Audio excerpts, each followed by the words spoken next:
Hello friends, इस video में हम लोग पौधों में पोषण के बारे में पढ़ेंगे। इससे पहले हम लोग पादप आकारिकी, पादप जगत का वर्गीकरण, कवक, शैवाल, जीवाणु, इन सब के बारे में पूरे डिटेल में पढ़ चुके हैं। यदि आप वो वीडियो नहीं देखे होंगे तो जरूर जाकर प्लेलिस्ट में है, देखिएगा। और उससे संबंधित जितने सारे एग्जाम में क्वेश्चन आए हैं, चाहे वो एसएससी को या रेलवे हो या फिर बीपीएससी प्री हो या फिर बिहार एसआई हो या यूपीएसआई हो, सारे सवाल को हम लोग किए हैं। तो साइंस में बायोलॉजी बहुत ही इंपॉर्टेंट टॉपिक होता है, उससे संबंधित हर एग्जाम में सवाल आते हैं, इसलिए इसको डिटेल में पढ़ना जरूरी है।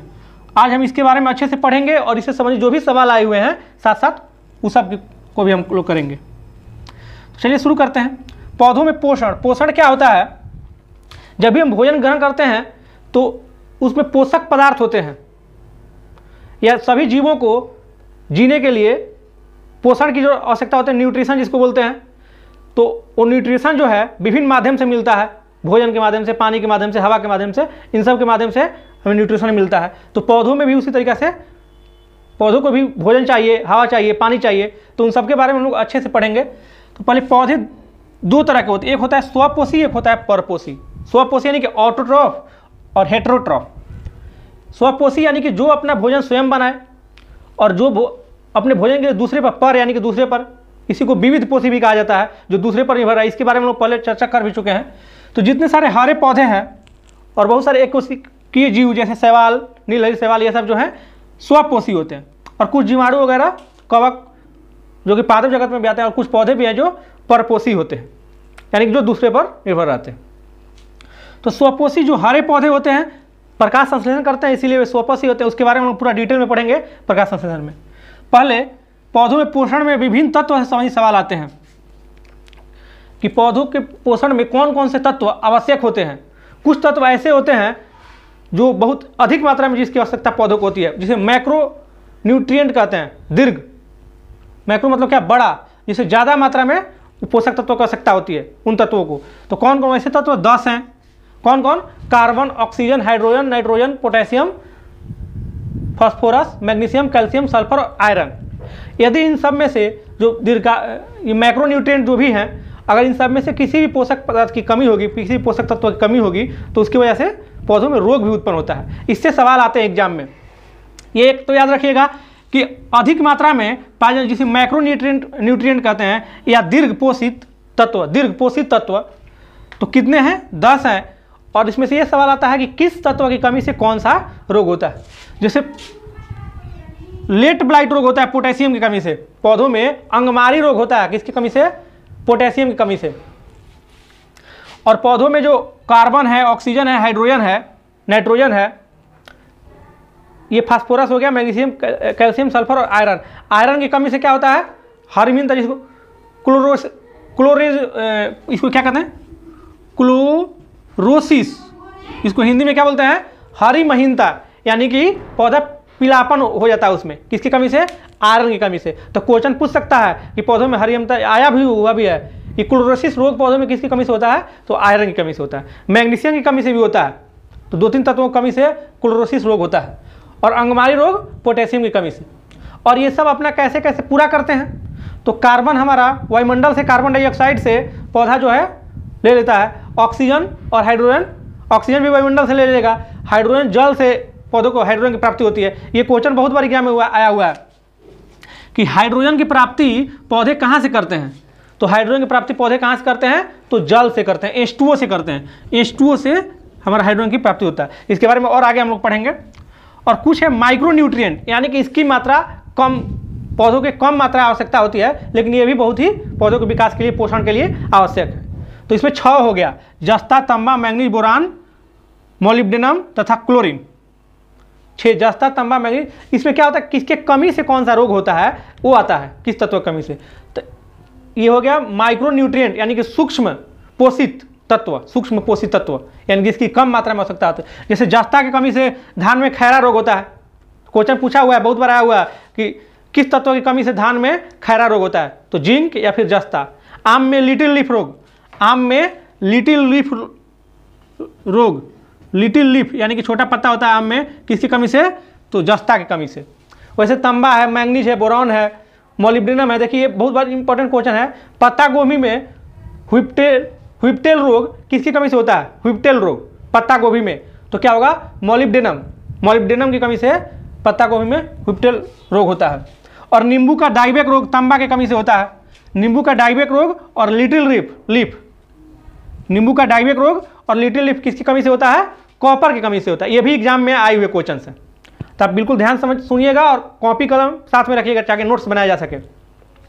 आपको सारा कुछ इसमें एक ही वीडियो में आपको मिल जाएगा, जितने सारे इंपॉर्टेंट पॉइंट्स हैं एग्जाम के लिए।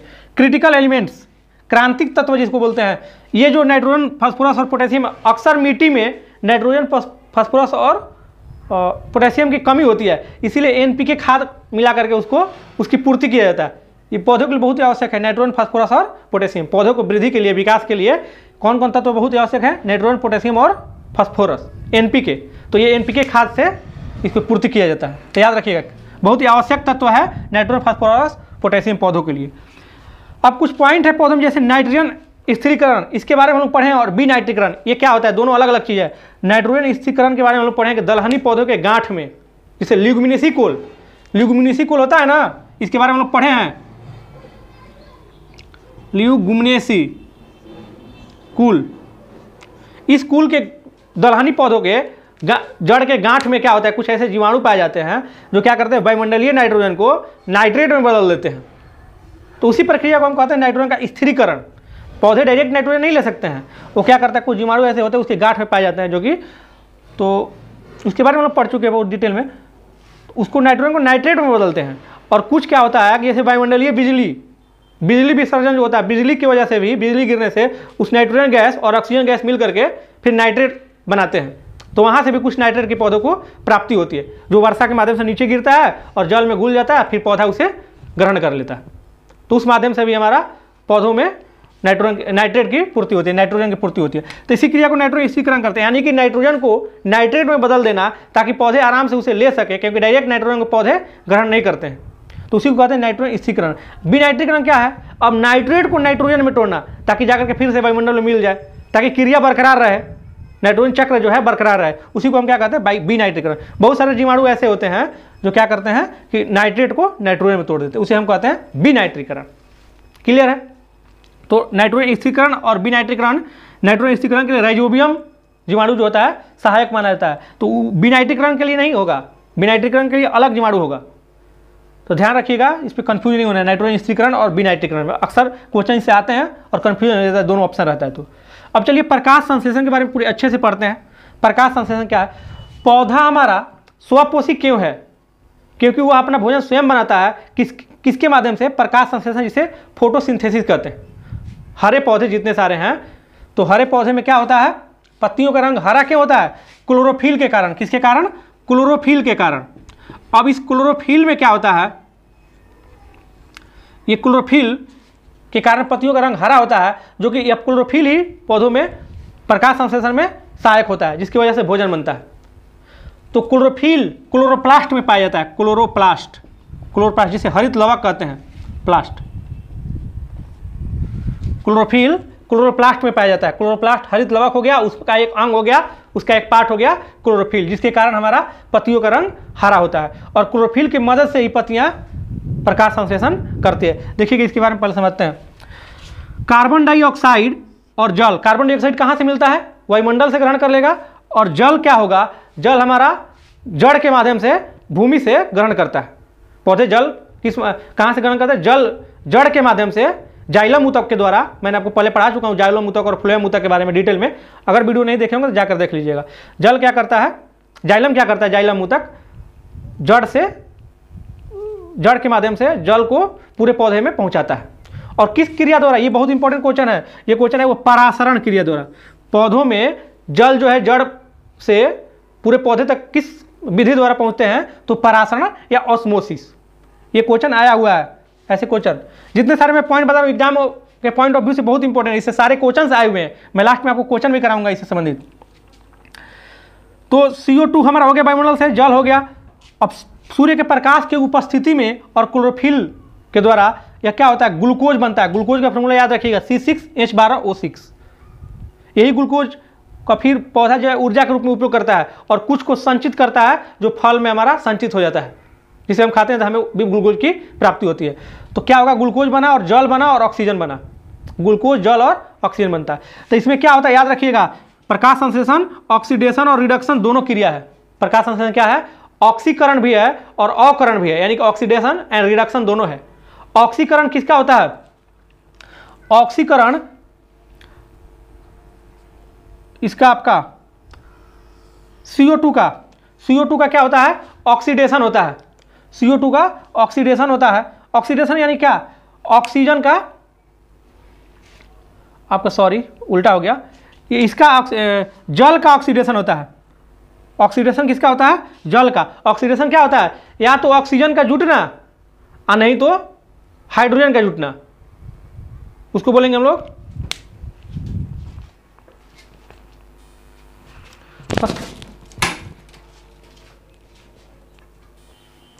थोड़ा सा मिस्टेक हो गया यहाँ पर, फिर से क्लियर कंफ्यूज मत होइएगा, फिर से बताता है इसको। CO2 क्या, इसका क्या होता है, CO2 का अवकरण होता है, रिडक्शन होता है। क्यों, क्योंकि इसमें हाइड्रोजन जुड़ रहा है। तो जब हाइड्रोजन जुड़ता है तो रिडक्शन होता है, और हाइड्रोजन निकलता है या फिर ऑक्सीजन जुड़ता है तब ऑक्सीकरण होता है ना। हाइड्रोजन निकलेगा और ऑक्सीजन जुटेगा तो उसे क्या करेंगे हम, ऑक्सीकरण।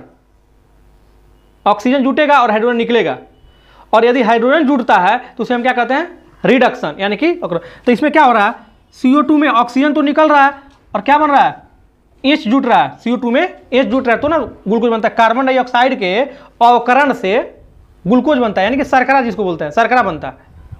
और जल का क्या होगा, ऑक्सीडेशन होगा, ऑक्सीकरण होगा, तब क्या बनेगा, ऑक्सीजन बनेगा और हाइड्रोजन में टूटता है। तो पौधों को हाइड्रोजन और ऑक्सीजन की प्राप्ति जल को टूटने से भी होती है। तो इसमें याद रखिएगा ये पॉइंट कि कार्बन डाइऑक्साइड का क्या होता है, अवकरण। अवकरण होगा तो शर्करा बनेगा, और जल का ऑक्सीकरण होगा तो ऑक्सीजन बनेगा। क्योंकि इसमें क्या होगा, जल से हाइड्रोजन निकल रहा है और ऑक्सीजन जुट रहा है, ऑक्सीजन आ रहा है। तो उसी को ना बोलते हैं ऑक्सीकरण, कि ऑक्सीजन जुटेगा और हाइड्रोजन निकलेगा। अगर हाइड्रोजन जुटेगा और ऑक्सीजन निकलेगा तो उसको क्या बोलेंगे हम, अवकरण बोलेंगे। तो ये क्लियर याद रखिएगा, इससे क्वेश्चन आए हुए हैं। अब क्लोरोफिल के, क्लोरोप्लास्ट के बारे में मैंने अभी बताया, पर्णहरित जिसको क्लोरोफिल भी बोलते हैं। इसमें दो पार्ट होता है, एक ग्रेना और एक स्ट्रोमा। प्रकाश संश्लेषण भी दो तरह के होते हैं, एक प्रकाश की उपस्थिति में और एक प्रकाश के अनुपस्थिति में। तो जो प्रकाश की उपस्थिति में होता है, जिसे हम हिल क्रिया कहते हैं, यह क्लोरोफिल के ग्रेना में होता है। कहाँ होता है, क्लोरोफिल के ग्रेना में। तो पर्णहरित क्लोरोप्लास्ट के ग्रेना में कौन सी क्रिया होती है, हिल क्रिया, यानी कि प्रकाश की उपस्थिति में यह क्रिया होती है, ग्रेना में होती है। और स्ट्रोमा भी एक क्लोरोफिल का हिस्सा है। इसमें क्या होता है, डार्क रिएक्शन होता है, यानी कि प्रकाश की अनुपस्थिति में। तो जो प्रकाश की उपस्थिति में जो भी आपका ATP, ऊर्जा संचय ATP के रूप में होता है ना, जो भी ATP बनता है या NADP, ये सब जो बनता है दिन में बनता है और रात में भी रात में उसका उपयोग किया जाता है। जो दिन में बनता है उसका उपयोग रात में किया जाता है। किस क्रिया में, डार्क रिएक्शन में। इसी को हम केल्विन बेंसन चक्र भी करते हैं, याद रखिएगा। केल्विन बेंसन चक्र, पौधे के अनुपस्थिति में, प्रकाश की अनुपस्थिति में जो प्रकाश संश्लेषण होता है उसे हम केल्विन बेंसन चक्र या डार्क रिएक्शन कहते हैं। यह किस में होता है, पर्णहरित के स्ट्रोमा में होता है। और ग्रेना में क्या होता है, ग्रेना में क्या होता है, हिल क्रिया, प्रकाश की उपस्थिति में। और ये जो होता है बैंगनी, लाल और नीला। क्लोरोफिल जो है तीन रंग को, प्रकाश के तीन रंग को अवशोषित करता है, बैंगनी, लाल और नीला। ये तीनों जो है प्रकाश संश्लेषण में सहायक होते हैं। इसके अलावा दूसरा प्रकाश का जो रंग, प्रकाश 7 रंगों से बना है ना, विबज्योर, विबज्योर जिसको बोलते हैं, सब क्या होगा, बैंगनी, जामुनी, ब्लू, ग्रीन, येलो, ऑरेंज और रेड। तो इसमें सिर्फ 3 ही कलर का, बैंगनी, लाल और नीला का, ये अवशोषण करता है क्लोरोफिल, जो कि प्रकाश संश्लेषण में सहायक होते हैं। सबसे तेज प्रकाश संश्लेषण किस में होता है, सबसे अधिक प्रकाश संश्लेषण किस रंग में होता है, तो लाल रंग में, और सबसे कम होता है बैंगनी रंग में। सबसे अधिक होता है लाल रंग में, कम बैंगनी रंग में। तो इसको भी याद रखिएगा, बहुत इंपॉर्टेंट है कि सबसे अधिक प्रकाश संश्लेषण किस रंग में होता है, तो लाल में, और सबसे कम किस में होता है, बैंगनी में होता है। और क्लोरोफिल के केंद्र में कौन सा तत्व होता है, तो मैग्नीशियम। क्लोरोफिल के केंद्र में मैग्नीशियम होता है। क्वेश्चन ये आया हुआ है कि क्लोरोफिल के केंद्र में कौन सा तत्व होता है, तो मैग्नीशियम होता है। इसीलिए मैग्नीशियम की कमी से भी आपको क्लोरोसिस रोग होता है, जिसको हरिमहीनता कहते हैं, यानी कि पौधे का रंग जो है, पत्तियों का रंग पीलापन जैसा हो जाएगा, तो इसकी कमी से भी होता है। तो ये सब था पौधों में पोषण। इससे संबंधित हम लोग सवाल बनाए और अंत में भी हम लोग थोड़ा बहुत सवाल बनाएंगे इससे संबंधित। चलिए आगे बढ़ते हैं इस पर।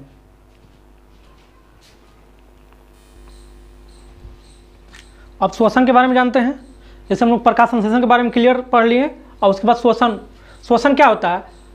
किसी भी कोशिका में श्वसन क्या है? एक जैविक क्रिया है, इसमें ऊर्जा का उत्पादन होता है। मुख्य कार्य इसका यही है।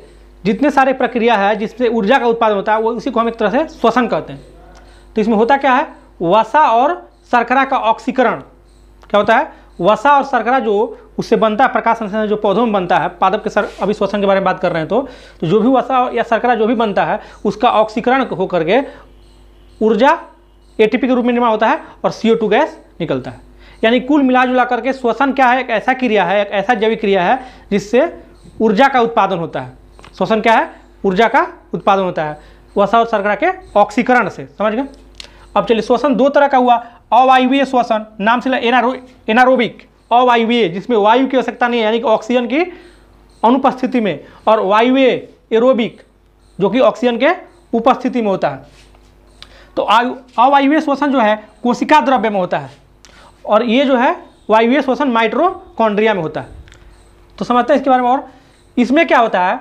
ऑक्सीजन की अनुपस्थिति में ग्लूकोज जो है दो पायरुवेट अणु में विखंडित होता है और ग्लूकोज का आंशिक विखंडन होता है। एक तरह से थोड़ा सा विखंडन होगा अवायवीय श्वसन में, यानी कि ऑक्सीजन की अनुपस्थिति में ग्लूकोज का बहुत ही कम विखंडन होता है, कम ऊर्जा की प्राप्ति होती है। तो इससे क्या होता है? 2 पायरुवेट अणु प्राप्त होते हैं और जो ऑक्सीजन की अनुपस्थिति में या ऑक्सीजन की अनुपस्थिति अगर हो जाएगा, बिल्कुल ऑक्सीजन नहीं रहेगा, तो इथेनॉल और CO2 में विखंडित हो जाता है। ये जो पायरुवेट अणु है इथेनॉल और CO2 में विखंडित होता है। तो क्वेश्चन पूछ सकता है कि पायरुवेट किस में विखंडित होता है? CO2 और इथेनॉल में। और किस में? ईस्ट में। यह प्रक्रिया जो है ईस्ट में होता है। इसी को कहते हैं क्या? किण्वन भी कहते हैं। किण्वन, फर्मेंटेशन जिसको, इसके बारे में हम लोग पढ़ चुके हैं। तो ग्लूकोज का आंशिक विखंडन जिससे पायरुवेट बनता है और पायरुवेट को अगर ऑक्सीजन की अनुपस्थिति में थोड़ा टूटेगा तो इथेनॉल और CO2 बनता है, जिसे हम किण्वन भी कहते हैं। समझ गए? अब चलिए, अगर ऑक्सीजन के अभाव रहेगा यानी कि थोड़ी सी कमी रहेगी, ये तो पूरी तरह से अनुपस्थिति में था, अगर ऑक्सीजन की कमी रहे, पूरी मात्रा ऑक्सीजन के ना मिले, तो जो पायरुवेट है लैक्टिक अम्ल में टूटता है और इसी लैक्टिक अम्ल की वजह से ही हमारे मांसपेशियों में क्रैम्प होता है, दर्द होता है। दौड़ने से हमारा क्या होता है? ऑक्सीजन में कहीं दर्द करने लगता है, मसल्स में क्रैम्प होने लगता है, तो उस लैक्टिक अम्ल की वजह से ही। तो मांसपेशी में कौन सा क्या जमा हो जाता है? लैक्टिक अम्ल। क्यों? ऑक्सीजन की अनुपस्थिति के कारण, यानी कि ग्लूकोज जो है पूरी तरह से विखंडित नहीं हो पाता है। जो पायरुवेट होता है वो ऑक्सीजन के अभाव में लैक्टिक अम्ल में बदल जाता है। और अगर उसका पूर्ण विखंडन होगा, अगर पायरुवेट का पूर्ण विखंडन होगा तो वही वायवीय श्वसन कहला जाएगा ऑक्सीजन की उपस्थिति में। तो ऑक्सीजन की उपस्थिति में क्या होता है? माइटोकॉन्ड्रिया में वायवीय श्वसन जो है ऑक्सीजन की उपस्थिति में होता है और माइटोकॉन्ड्रिया में होता है। समझ गए? तो अवायवीय श्वसन और वायवीय श्वसन में अंतर क्या हो गया हमारा? ये जो है कोशिका द्रव्य में, ये माइटोकॉन्ड्रिया में। इससे कम ऊर्जा का निर्माण होता है और इससे अधिक मात्रा में ऊर्जा का निर्माण होता है। किसमें? वायवीय श्वसन में। और श्वसन के बारे में और भी हम लोग पढ़ेंगे बाद में, कोशिका में पढ़ेंगे या फिर मानव जगत जब ह्यूमन का पढ़ेंगे बारे में, जंतु विज्ञान, उसमें भी हम लोग पढ़ेंगे। अभी पौधों में श्वसन के बारे में पढ़ते हैं। पौधों में श्वसन कैसे होता है? पौधों में गैसों का आदान प्रदान होता है रंध्रों के माध्यम से, रंध्र और वात रंध्रों के माध्यम से। रंध्र क्या होता है? पौधों में स्टोमेटा, पत्तियों में स्टोमेटा पाया जाता है, छिद्र होते हैं छोटे छोटे, इसे हम रंध्र या स्टोमेटा कहते हैं। इसके माध्यम से हमारा गैसों का आदान प्रदान होता है, यानी कि CO2 ग्रहण करता है और ऑक्सीजन छोड़ता है। दिन में क्या करता है पौधा? CO2 ग्रहण करता है और ऑक्सीजन को छोड़ता है। और रात में क्या होता है? जस्ट उल्टा, CO2 को छोड़ेगा और ऑक्सीजन को ग्रहण करेगा। तो गैसों का आदान और किस माध्यम से होता है? विसरण द्वारा। याद रखिएगा, जो जल था कैसे जाता है? परासरण के द्वारा जाता है, लेकिन गैसों का आदान प्रदान किससे होता है? रंध्रों में विसरण के द्वारा। पत्तियों के रंध्रों और जड़ के वात रंध्र, लेंटिसेल जिसको इंग्लिश में बोलते हैं, इंग्लिश में याद रखिए, लेंटिसेल, इन सब के माध्यम से। तो पौधों में जो श्वसन होता है, जैसे जंतुओं में श्वसन क्या होता है? जंतुओं में श्वसन में जो वायु होता है, एयर होता है, उसका परिवहन होता है, हवा का परिवहन होता है। लेकिन पौधों में क्या होता है कि सभी जगह पर, पत्ती में भी, तना, जड़, तना, हर जगह पर श्वसन की क्रिया होता है। यह धीमी क्रिया है। जंतुओं की तुलना में पौधों का जो श्वसन है वो एक धीमा क्रिया है। इसमें परिवहन नहीं होता है। इसमें क्या होता है? जड़, तना और पत्ती सब जगह से उसका गैसों का आदान प्रदान होता है। यानी कार्बन डाइऑक्साइड ग्रहण करता है और CO2 छोड़ता है दिन में, और रात में क्या होता है, CO2 को छोड़ता है और ऑक्सीजन ग्रहण करता है। क्यों ऑक्सीजन ग्रहण करता है? क्योंकि जो भी संचित भोजन रहता है, ग्लूकोज, मान लीजिए ग्लूकोज का निर्माण हुआ है दिन में, CO2 की मदद से वह शर्करा या ग्लूकोज का निर्माण करता है, और रात में जब प्रकाश संश्लेषण क्रिया नहीं होता है तो जो भी शर्करा या ग्लूकोज बनता है उसी को ऑक्सीजन की मदद से उसका ऑक्सीकरण होता है और ऊर्जा का उत्पादन होता है, जिसकी पौधों की कोशिकाएं जिसे अपनी ऊर्जा का प्राप्ति करती हैं रात में। जो दिन में ग्लूकोज बनता है, ATP जो ग्लूकोज बनता है, उसका उपयोग रात में किया जाता है पौधों के द्वारा। तो समझ गए। अब शोषण गुणांक क्या होता है? शोषण गुणांक क्या है? निष्कासित CO2, जो भी पौधों के शोषण की प्रक्रिया में जितना CO2 निष्कासित होता है उसका, और जो ऑक्सीजन अवशोषित होता है उसका रेशियो, ये हमारा कहलाता है शोषण गुणांक। रेशियो क्या कहलाता है? शोषण गुणांक। और इसे गैनोंग शोषण मापी द्वारा मापा जाता है। इसे क्या, किससे मापा जाता है? गैनोंग शोषण मापी द्वारा शोषण गुणांक को। तो शोषण गुणांक पूछ सकता है क्या है? तो CO2 और ऑक्सीजन का अनुपात, जो भी CO2 निकलता है और ऑक्सीजन ग्रहण के अवशोषित होता है, उसका अनुपात को ही हम क्या कहते हैं? शोषण गुणांक। और एक वाष्पोत्सर्जन है। वाष्प उत्सर्जन यानी कि पत्तियों के द्वारा, तनों के या पौधों के और सारे पार्ट द्वारा, जैसे तना के द्वारा भी, तो सबसे अधिक वाष्पोत्सर्जन होता है पत्तियों के द्वारा। याद रखिएगा, पत्तियों के द्वारा सबसे ज़्यादा वाष्पोत्सर्जन होता है। वाष्पोत्सर्जन क्या है? जैसे रंध्र से गैस का भी आदान प्रदान होता है और वाष्प का भी उत्सर्जन होता है। जल जो है वाष्प बन करके निकल जाता है, उसी को हम कहते हैं वाष्पो उत्सर्जन। तो ये क्यों आवश्यक है पौधों में? पौधों में वाष्पो उत्सर्जन इसलिए आवश्यक है ताकि जो जाइलम हमारा जल ग्रहण करता है, जाइलम जमीन में क्या होता है, जाइलम ऊतक जो है, जड़ से जो जल प्राप्त होता है उसको पौधे को ऊपर की ओर ले जाता है चारों तरफ। तो इसमें क्या होगा, तो हमारा नीचे से ऊपर लेकर के जाना है तो एक फोर्स की आवश्यकता होती है, एक खिंचाव की आवश्यकता होती है। तो वाष्पोत्सर्जन में क्या होता है कि वाष्पोत्सर्जन में पत्तियों में मान लीजिए जल का उत्सर्जित हो गया, वाष्प बन करके उड़ गया, तो वहाँ पर जल की कमी हो गई, तो जाइलम क्या करता है, फिर नीचे से वहाँ से पूरा करता है। तो कहीं भी मान लीजिए किसी चीज़ की अगर आपको यहाँ पर कमी है तो परासरण द्वारा, यहाँ पर दाब कम है, यहाँ पर दाब कम है, यहाँ पर दाब अधिक है, यहाँ यानी कि यहाँ पर जल की मात्रा अधिक है, यहाँ पर जल की मात्रा कम है, तो यहाँ से क्या जाएगा, यहाँ से जल का परिवहन वहाँ पर हो जाएगा।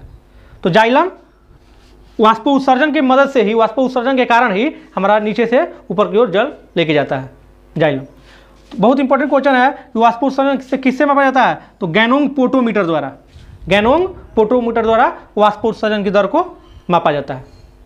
तो वाष्पोत्सर्जन की दर को गैनोंग पोटोमीटर द्वारा लेता है। तो ये हमारा पौधों में पोषण में प्रकाश संश्लेषण के बारे में पढ़े, शोषण के बारे में पढ़े। अब हम लोग इस पर आधारित जो भी एग्जाम में क्वेश्चन आए हुए हैं उसको पढ़ते हैं, ताकि अब एकदम क्लियर रहे कैसे एग्जाम में क्वेश्चन आएंगे और आपको पता भी लग जाए कितना में हम कैच कर पाए इतना पढ़ने के बाद। तो चलिए शुरू करते हैं।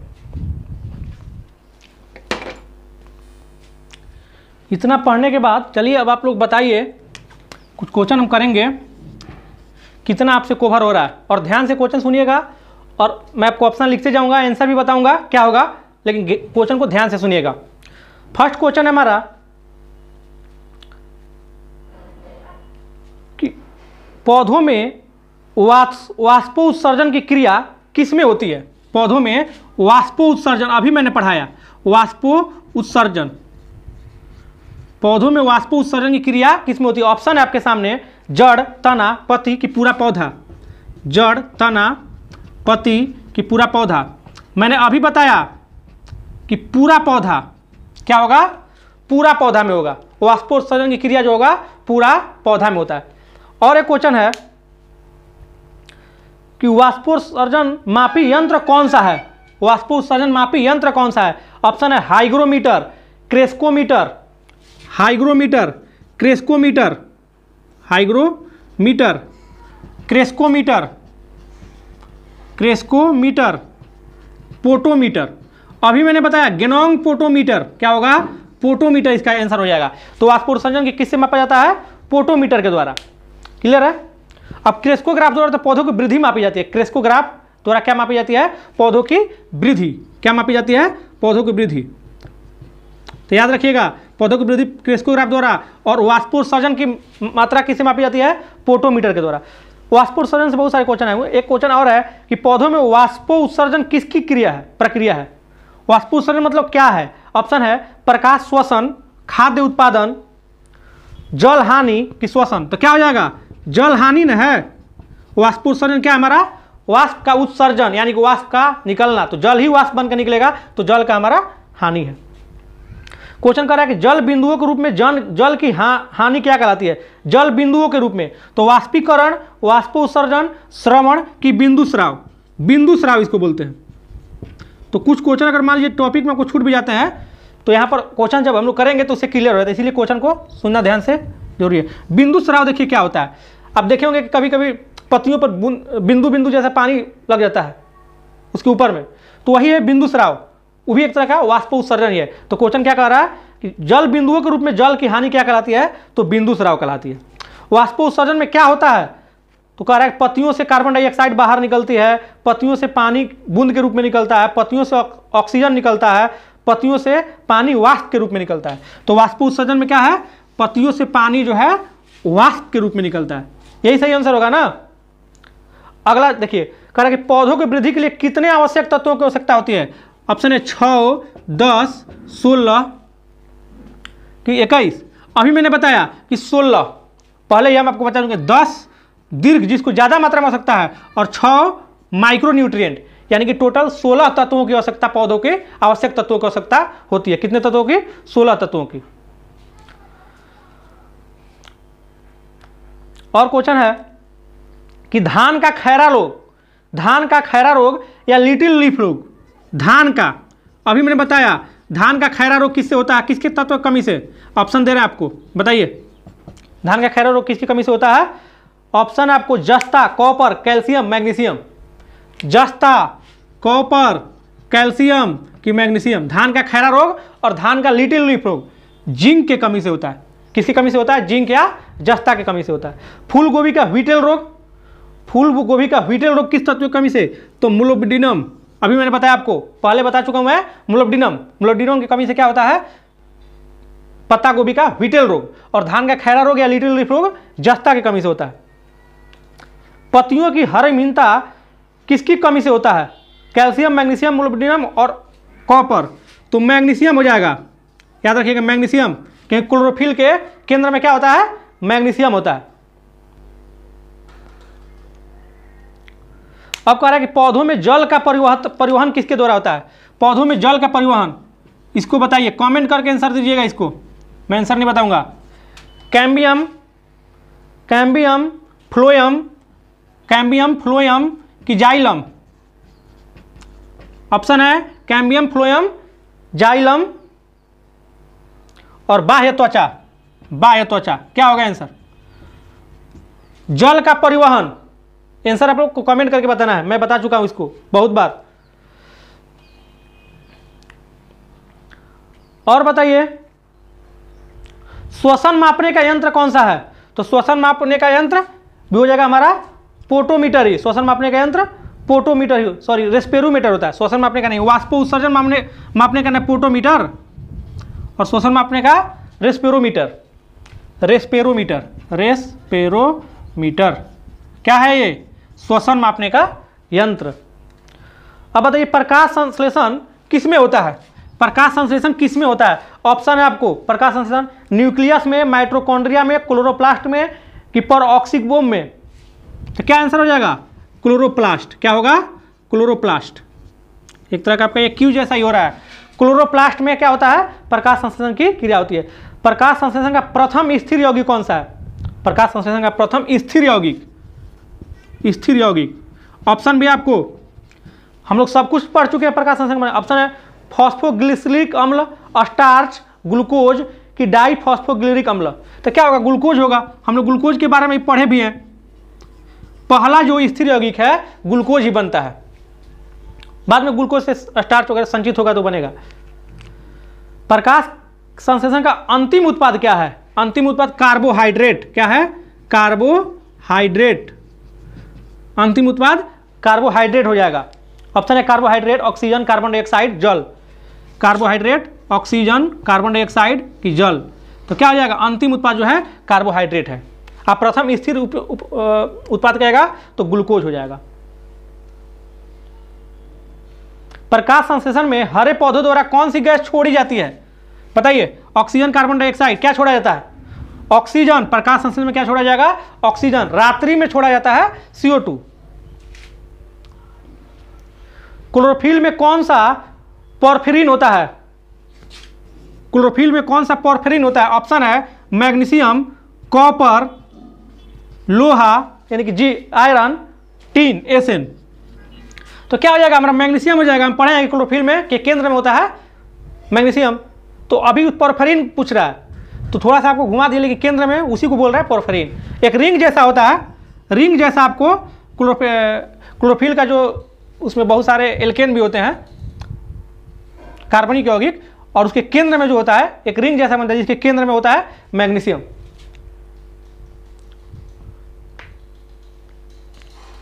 प्रकाश संश्लेषण क्रिया में मुक्त होने वाली ऑक्सीजन कहां से आती है? जो प्रकाश संश्लेषण क्रिया में ऑक्सीजन मुक्त होता है वो कहां से आती है? इसको बताइए, इसको भी आप कमेंट करके बताइएगा, बहुत इंपॉर्टेंट क्वेश्चन है। CO2 से आती है, H2O से आती है, या हाइड्रोजन से आती है?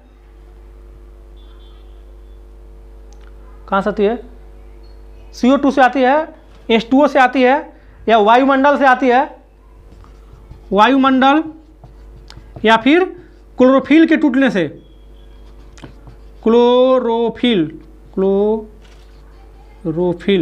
बताइए।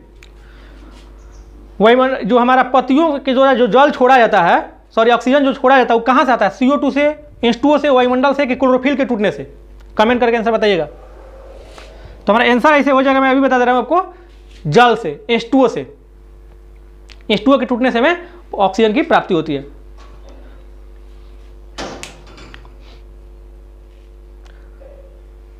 एटीपी का फुल फॉर्म, एटीपी का फुल फॉर्म क्या होता है? एटीपी बार बार एडिनोसिन, एडिनोसिन ट्राइफॉस्फेट। क्या होता है? Adenosine triphosphate.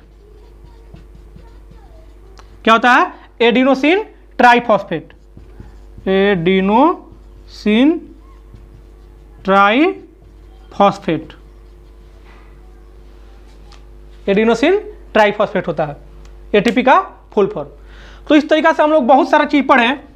अब आप किसी भी बुक से कोई भी किसी भी चीज़ का तैयारी करते हो, कोई भी ऑब्जेक्टिव बुक हो या सब्जेक्टिव बुक हो, आप इसको पढ़िएगा तो आपको और क्लियर समझ में आएगा, एकदम बिल्कुल अच्छे से समझ में आएगा और सब कुछ स्पष्ट हो जाएगा।